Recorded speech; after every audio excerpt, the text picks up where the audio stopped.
Hello and welcome. You're watching To The Point. Reports in today's Indian Express suggest that there are growing fears for the lives of 40 Indian construction workers held by the Islamic State, formerly known as ISIS, in Mosul. This seems to contradict Foreign Minister Sushma Swaraj's claim yesterday in Parliament that they are alive and well. So today we ask, how reliable is the information we have? How great is the jeopardy facing these men in captivity? And is the government helpless and unable to do anything about them? But first, Rahul Gandhi's outburst against the Speaker and the dominance of the Prime Minister is clearly the big story of the night. Was the Congress Vice President right to accuse the Speaker of partiality, or has he transgressed a Lakshman Rekha of propriety? The Congress Vice President's behaviour and comments are the focus of our first discussion. And now joining me to discuss Rahul Gandhi is BJD MP Pinaki Mishra, Trinamool MP Shaugato Roy, BJP spokesperson and a former member of Mr. Modi's Gujarat government, Jay Narayan Vyas, Congress's former corporate affairs minister and now the head of the party in Rajasthan, Sachin Pilot, and the well-known senior journalist, Neerja Chaudhary. Sachin Pilot, let's start with Rahul Gandhi's comment about the Speaker. He's accused her of completely one-sided partiality, by which presumably he means she's not impartial and she's not neutral. Is it fitting and proper for the Vice President of the Congress Party to attack the Speaker in this manner?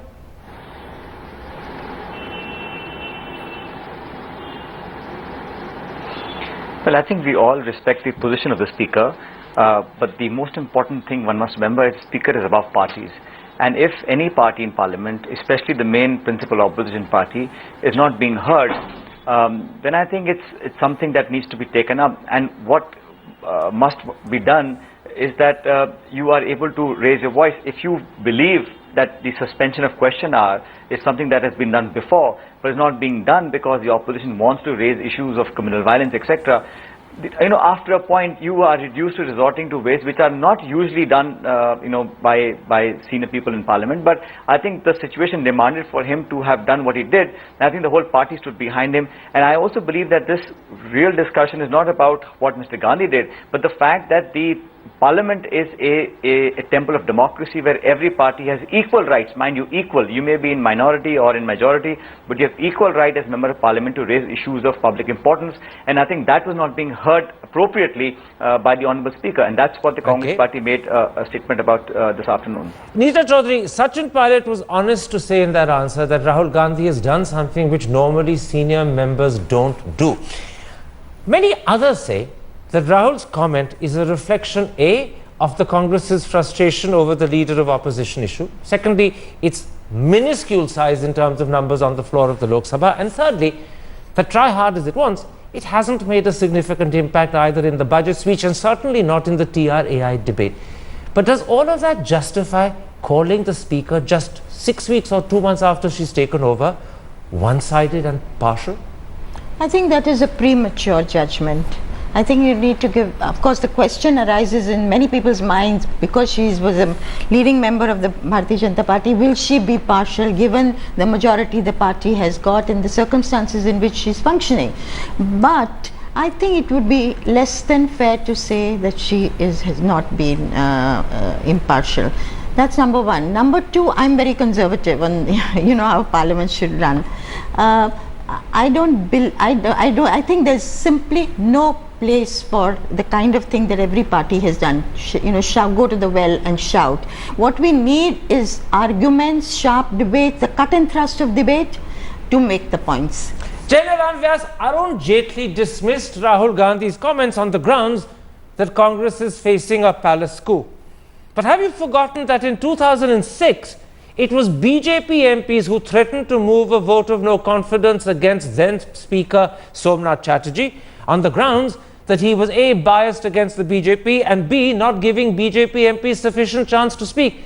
I put it to you that your behaviour in 2006 was no better than Rahul Gandhi's alleged behaviour today. So therefore, clearly the BJP doesn't have any right to try and score points against Rahul Gandhi. Well, Karan, there are few things we will have to first understand before we come to a judgment whether he was right or wrong. And I'll not be in a hurry to pass any judgment on him.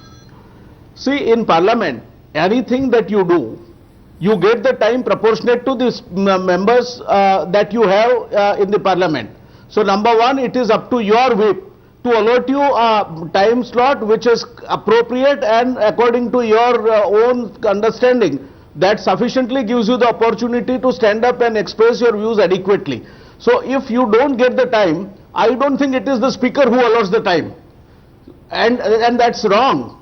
Second, you can't just stand up at the whim and rush to the well. I mean, this is least expected out of a person who is third term in the Parliament, who is a senior leader next to only the President of Congress Party, who is breaking this age-old tradition of not rushing to the well. It is absolutely undemocratic, and it should not have been done. Much less Rahul Gandhi resorted to it. There are other junior members. Perhaps if at all Congress was so keen to create a rumpus, they could have been used along with the other members rather than Rahul Gandhi himself jumping into the fray, as he is known for temperamentally, every time getting into a slot at wrong time. This was a wrong time for him to get into the slot. Pinaki Mitra,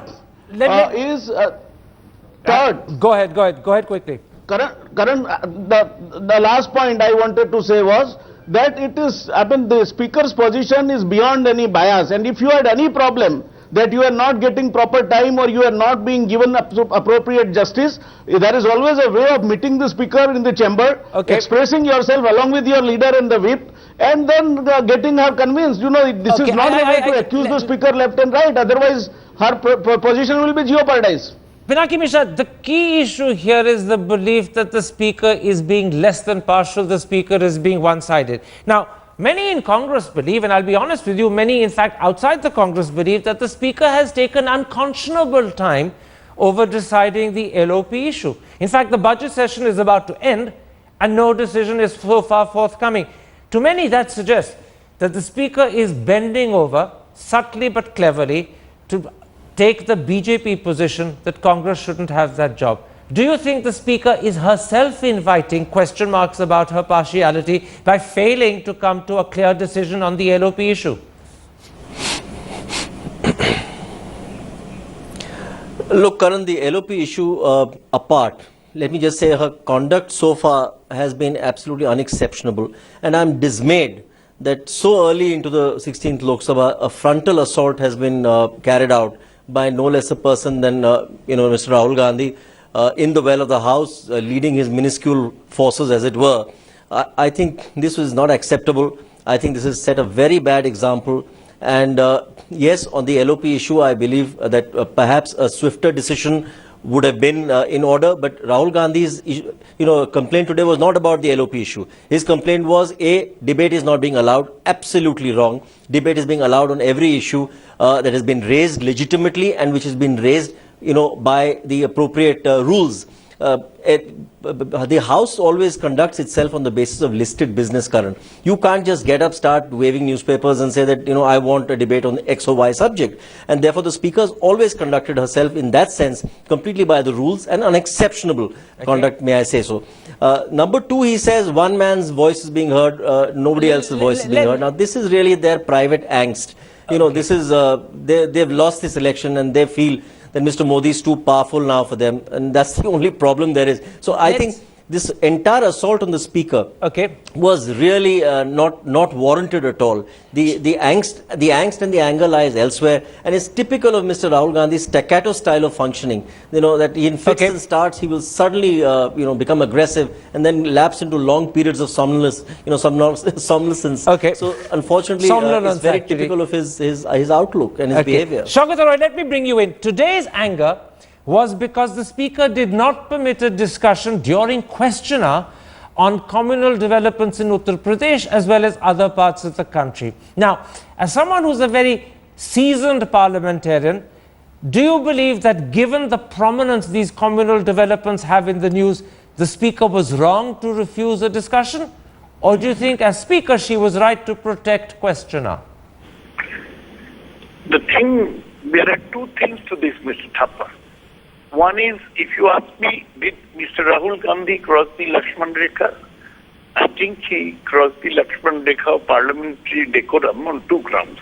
One, senior leaders of the party do not go into the well. Ordinary members do.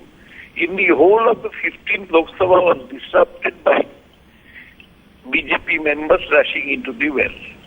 But not once did Sushma Swaraj herself rush into the well. So Rahul Gandhi, being the leader of his party, should not have rushed into the well himself. It sets a bad precedent. The second point is, Rahul Gandhi should not have criticized the speaker.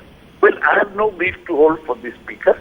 The speaker is a 8-time BJP MP. Her affinity to the party is well known. Criticize the speaker's ruling directly. You can only do it through a substantive motion. If somebody is so very unhappy with the speaker, there is a provision to move a no confidence motion against the speaker, provided you have wanted the total number of members of the Lok Sabha. Okay. Only when you move a no confidence motion can you criticize the speaker.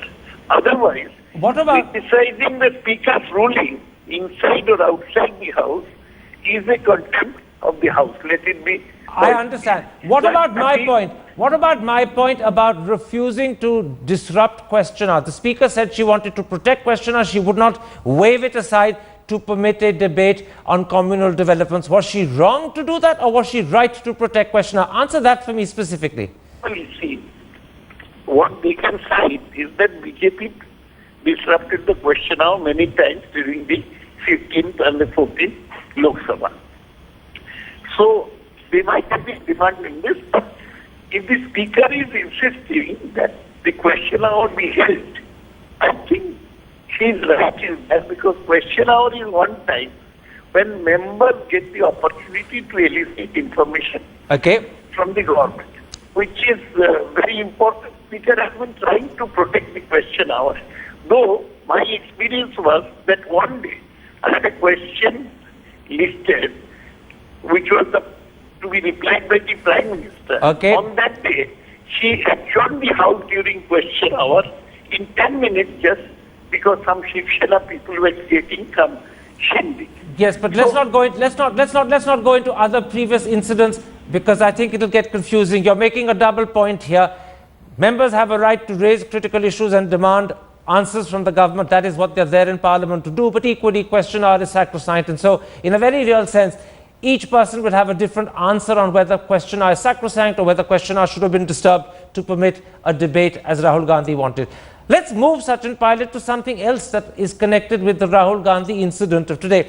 He's also made comments about Mr. Narendra Modi, the Prime Minister. He says, and I'm quoting, "There is a mood in Parliament that only one man's voice counts for anything in this country." Now, I put it to you, wasn't that the case when Rajiv Gandhi, Indira Gandhi and Jawaharlal Nehru had overwhelming majorities? In fact, isn't that always going to be the case when the Prime Minister has a clear, unshakable majority of his own?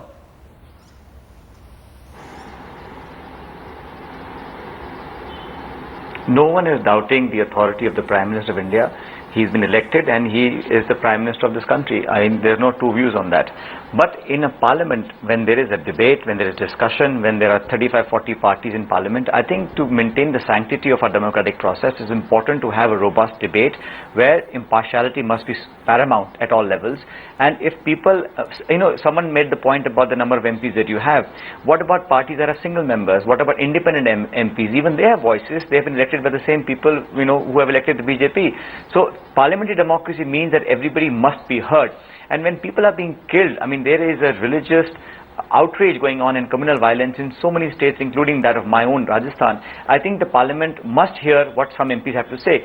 If there is a feeling within the Congress party, and we are well within our rights to express those feelings, it is not current every day that you have either Mr. Gandhi or some senior person going and asking for time to discuss a very important issue where people's lives are being lost, where people are being looted all over the country. I think, hang on, I just want to make sure people understand, by asking for a debate on communal violence, by asking for suspension of question hour, it has been done umpteen number of times before. So it is nothing unprecedented. Absolutely, so there's no law and there's no list that one has to follow. We can ask for suspension of question hour. And I think that was not being done. Rahul Gandhi wanted a debate and he has a right to demand a debate, and as you say, the subject clearly deserves a debate. But why does it have to be at question hour? Why can't it be in the afternoon? Why can't it be at 4 in the afternoon or 5? Why does question hour have to be disrupted, and why does he have to then come to the conclusion that because question hour is not being disrupted, no one's voice other than the Prime Minister's is being heard? I fully understand the importance. If you go back in history and look at the record of the Lok Sabha, there are hundreds of times where we and government kept pleading for the question hour to remain and not to be suspended, but the opposition feels at most time in 15 Lok Sabha that suspension of question hour is something as important that needs to be done. So it is not that it hasn't been done before, but why show us the rule book when we are in opposition? We had 10 years of government, and the same BJP and its allies made this exactly the same argument. So bad and habits that time nobody must showed them the continue. mirror. But I think this important where people are being killed deserved to be underscored, and I think the Congress party wants a discussion. And the speaker, I don't want to pass judgments on her because this is the beginning of her term, but I believe if some MPs feel that their voice has not been heard, what is wrong in saying that? In a democracy, why can't we say that we want to be heard? You look at the record of the 15 Lok Sabha, every BJP MP was shouting his throat hoarse by saying that we haven't been heard, even though Meera Kumarji did the best that she could. So if someone feels they're being duly suppressed, they have their rights to voice their opinion. I need to bring in Neeraj Chaudhary. Neeraj Chaudhary, I want to put this to you.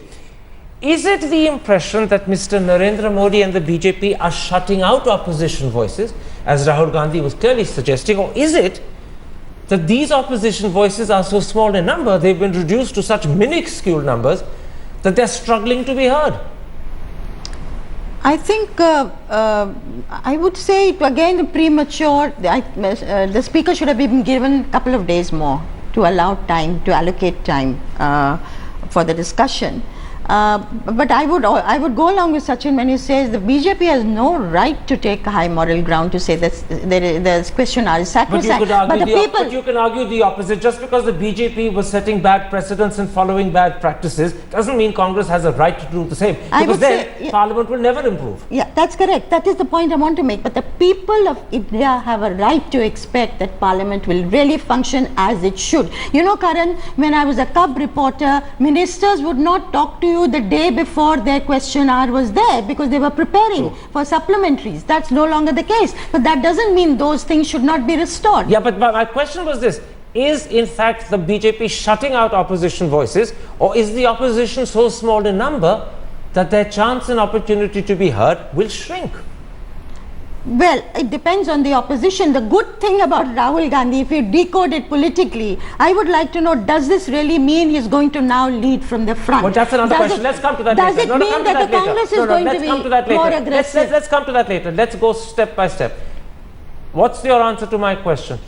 Is the opposition being shut out, or is the opposition too small to count? No, too small. You can have very, very, aggressive opposition even with 44. And there are many more, lined up with them. I don't believe that. It's the quality of your intervention that counts. Pinaki Mishra, Rahul Gandhi also says that there are many people in Parliament who share his belief that discussion is not being permitted. Now, you represent the Biju Janata Dal. You're neither an ally of Congress, nor are you allied with the BJP. Does the Biju Janata Dal share the belief that discussion is not being permitted? No, I'll categorically say this. I think it's only which is oh dear, we seem to have lost Pinaki Mishra at that point. I'll come back to him, but what is clear is that he doesn't share Rahul Gandhi's belief that discussion is not being permitted. Mr. Vyas, let me put the opposite to you. Why, given the fact that the biggest doubt about the BJP is your position on communal issues, and if you had permitted a transparent debate, if you had been willing to discuss it, you would have dispelled doubts about your party. Given all of that, why did you not want this debate to happen, whether it intervenes in question hour or not? Because you would have benefited. It would have shown that Mr. Modi was open. It would have shown that the doubts people have had been dispelled. In a way, you are the biggest loser by not letting that debate happen. Your question is very well placed, Karan. And I don't think that BJP should have any intention to dodge this issue, if this being a very important issue. But then understand one thing, 0 hour does not give you detailed, involved debate. 0 hour can only give you a publicity. what you can get it done. You know, these are not the incidences which have happened yesterday only, and therefore there was an impending emergency to bring it before the House today so that the appropriate issue is discussed and the appropriate action is taken. There is no emergency of any kind. These issues, the communal violence is happening over a period of year, more than a year. If you talk about Uttar Pradesh, there was enough time for them to get through the question hour like any other member of the parliament, or use any other instrument, or even take it up at the time of general debate on the budget. There are several opportunities, and there are several opportunities going to be still.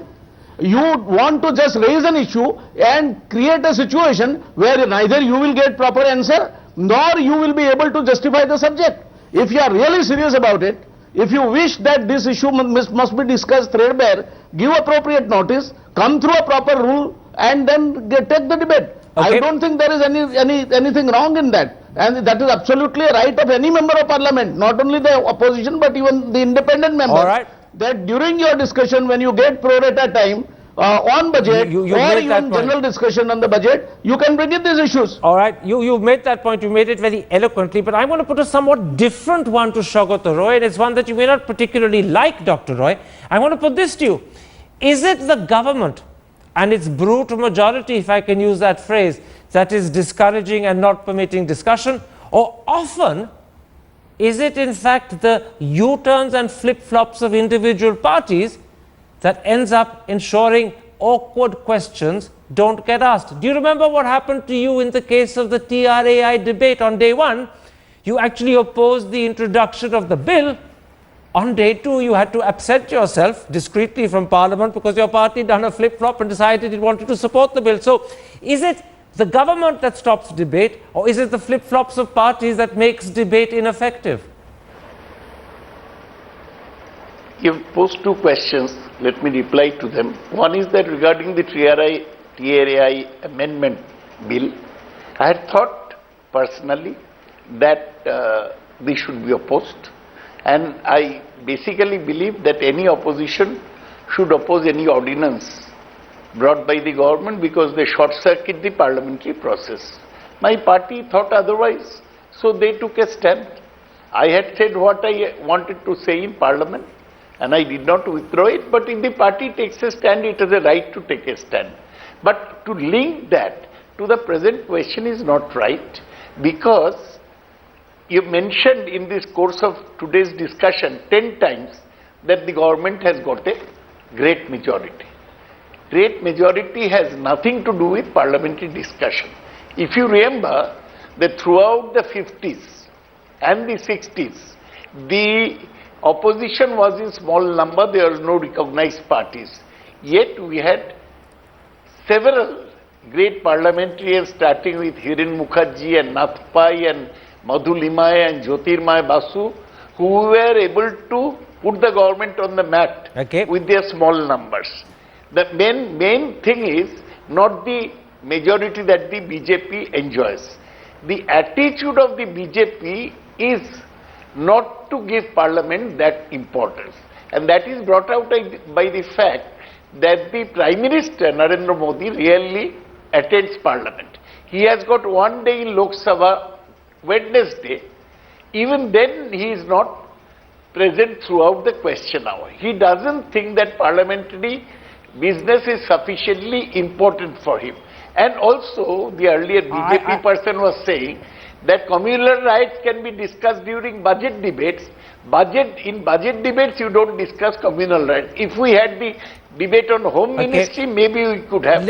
Otherwise there was nothing wrong. I'm going to stop you there, Dr. Roy. I think it's fair. Under Rule 193 forgive me, on the communal Dr. Roy, I'm stopping you there. I think it's only fair I give Mr. Vyas a chance, very briefly, Mr. Vyas, to reply to that comment made that Mr. Modi may attend Parliament, but he doesn't participate in Parliament, and by failing to participate in Parliament, he's not honouring the job of the Prime Minister, which is in fact to be a participant in a full-blown way. A quick answer, because I don't want to deflect this discussion by going down another route. So a quick answer. Only a quick answer. Two things, Karan. It is too early to jump to a judgment. The Prime Ministers must be having some pressing engagements. And second thing, there is a cardinal principle that a single minister of the cabinet is within himself responsible for all the commitments and omissions of the entire cabinet. So any minister on the floor of the House can represent technically the Prime Minister of India. All right. There is nothing wrong with it. I'm stopped you. I don't want this discussion to be taken over by talking about Mr. Modi. That is not the subject tonight. We can bring it up another day. Tonight, forgive me, the subject is Rahul Gandhi, and we're going to stick with Rahul Gandhi. Sachin Pilot, we've discussed Rahul Gandhi's comments about the Speaker. We've also discussed his comments about Mr. Modi and whether discussion is permitted and whether Mr. Modi dominates the House. I want to come to a third aspect of Rahul Gandhi's behavior, the fact that as Vice President of the Congress Party, more importantly, as a potential future Prime Minister of this country, he stormed into the well of the House, something that party leaders never do and should never do. How do you justify that?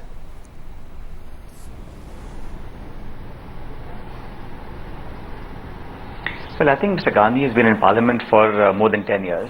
I don't recall him at any point doing something like this, but I think the issue of this brutal communal violence that is sporadically held now, taken over the country in most parts, needed to be discussed. And once you try to tell the Speaker that you want to raise such an important issue without getting an adequate answer, I think that's, he took this step of coming and really opposing the Speaker's decision is very, very uncommon. I think it hasn't been done before. It also underscores the seriousness of the issue. I think if he's done something like that, it also shows how serious the Congress Party wants to take up that issue and how important it is for us. It's not an everyday occurrence. It doesn't happen on every session every year. It has happened because I think he must have felt so strongly about the fact that his voice and the party's voice is not being heard. And that is far more important than the action of the individual. But as a Congress parliamentary party, I think everybody member of the House felt that the Speaker was not listening to them. And that's why the actions took place. Nisha Chaudhary, there seems to be no consistency in Rahul Gandhi's behavior in Parliament. Today, he stormed into the well of the House. A couple of weeks ago, he was caught sleeping quite cheerfully without even worrying about it.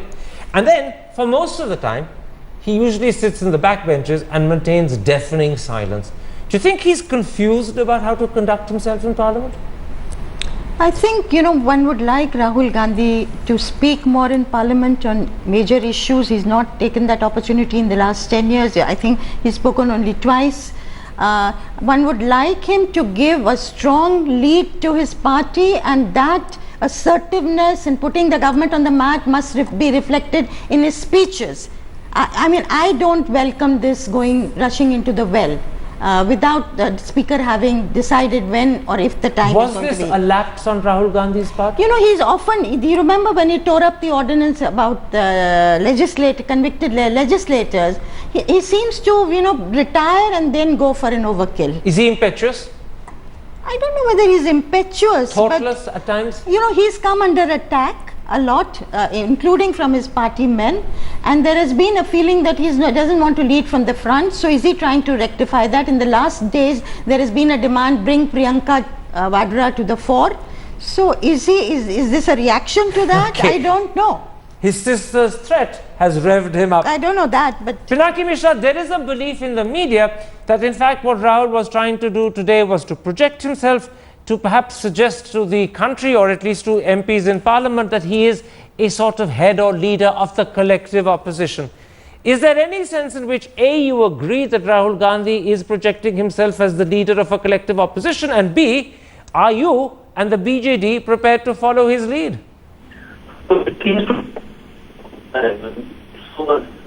No, we don't have Pinaki Mishra at all, even on that phone line. I'm in terrible trouble, both with the OB and the phone line. Shaukat Roy, you heard that question. Would you answer it? No, I do not think that Mr. Rahul Gandhi can be the leader of the total opposition. He should be happy if he is the leader of the UP or of the Congress party alone. As far as our party, Trinamool Congress, is concerned, we are equidistant from the Congress and the BJP, the UPA and the NDA. But everybody expects Rahul Gandhi to take a lead since he was projected as a foil to Narendra Modi. He hasn't taken the lead in between 2009 and 2014. He did not make one single speech in Parliament. So now that he has started, why does he have to rush to the well? He can stick to his seat, his members can do that. and he can speak whenever the opportunity arises, All right. after giving a proper notice or on his party's time. Jairan Vyas, beyond today's drama, for many people this episode also suggests that the relationship between the government and the opposition is not just becoming strained, but it's in possible danger of breaking down. And that is not good for Parliament, it's not good for democracy. Now, as a Prime Minister with a majority, does Mr. Modi have the first onus to reach out to Congress and put things right? Because he's got the majority, he can be magnanimous and generous. Should he therefore then be the first to reach out and put things right? Karan, to an extent, I would agree with what you are saying. The relationship between opposition and ruling party cannot be strained forever. It is not in the interest of the overall democracy also. The opposition is the very important brake. If the accelerator fails, perhaps you don't get into a fatal accident, but the brakes fail, you will. And therefore that role has to be respected and accepted. And I'm sure, I won't say only the ruling party of course must be a big brother, have a big brother attitude, but leaders, senior leaders from both the parties, I think it is time for them to sit together and sort out. This is not the way of projecting the working in the parliament, not the least. I don't think that to a common man, whatever is happening in the parliament or the state assemblies is conveying any good impression or image. Sachin Pilot, you've heard a Especially very... when it is being telecasted. Sachin Pilot, you've heard a very generous and... Well, neither is Mr. Vyas or I in Parliament. I think it's fine for both of us to make that plead, but it will depend upon the Leader of the House, which is the Prime Minister in this case, and the Parliamentary Affairs Minister. I think there are many mechanisms, Karan, where I've spent a decade in Parliament where opposition and government can work together. But I think it's also important to respect the sentiments of the opposition parties. It's not always about the rule book and the guidelines and the legality of what you do. It's also about making sure that you work as competitors, not as as enemies in Parliament. Okay. And the opposition within the Congress, I think we all feel that we should be given the same amount of hearing by the Honourable Speaker as the ruling party. It's not about numbers, it's about what you say and how you say it. In this case, I think the Congress party wasn't being heard, and that's why the Vice President of the Congress party made that issue this afternoon. But I'm sure in the future the Speaker and the government both will make sure there's enough time given to the opposition party to raise important issues. This is not about a personal item or something that concerns a very small frivolous issue. It is a very important issue of violence, of people being killed, houses being burned, people being raped, and communal violence is going to eat up this country sooner or later if we don't start talking and stopping it. Let me put this to you, and I'm going to ask you for a very brief answer. Are you worried after what happened today that in fact this parliament and future parliaments and the relationship between the government and the opposition will steadily deteriorate, or do you think this can be viewed as a one-off and maybe it won't lead to worse? Yes, I am worried, if I'm honest, whether it's going to be a repeat of the last parliament, and that parliament, 15th Lok Sabha particularly, was disrupted a lot of the time. And we have to hope that doesn't happen again. And I would say that yes, the Prime Minister... Very quickly, because we're out of time. Prime Minister can take the initiative to reassure the opposition that their voice would be heard. Because he has the and numbers, if possible, he did. Because he has the numbers, he can afford to be the first. Absolutely. All right, let's hope the Prime Minister is listening to you. This is one occasion on which he would clearly benefit from taking a journalist's good advice. My thanks to all my guests for joining me, and my apologies to Pinaki Mishra for the fact that Obi collapsed, and thereafter we couldn't even get a decent phone line through to him.